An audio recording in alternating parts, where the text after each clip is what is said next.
রিন্টু রয়। পশ্চিম মেদিনীপুরের খেলোয়াড়, নিজের জেলায় খেলার অভিজ্ঞতা একটা আলাদা, মাত্রা দেবে তাকে গ্র্যান্ড স্ল্যামে। और इस बीच गेंद को हवा में उठा दिया है, फील्डर है नीचे भी और पीछे भी, और इस तरह से आउट। बहुत ज्यादा ताकत लगाई नहीं, बहुत ज्यादा दमखम दिखाई नहीं, और सीधे फील्डर को खेल बैठे, और इस तरह से झटका लगता हुआ।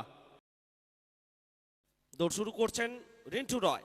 রাউন্ড উইকেট, কানেকশন ঠিকঠাক হয়নি, হাওয়ায় বল ক্যাচ হতে পারে, এবং দুর্দান্ত একটা ক্যাচ লিটন বাড়ুই, কোনো ভুলচুক করলেন না। 37 রানের মাথায় চতুর্থ উইকেটের পতন। সত্যনারায়ণ বস্ত্রালয়, গোসাইবাজার, সিকে টাউন উইকেট।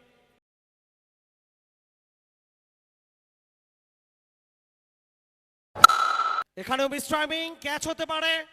রিন্টু নিজেই রয়েছেন বলের নিচে, অনবদ্য ক্যাচ, উইকেট। আরো একটা সত্যনারায়ণ বস্ত্রালয় উইকেট।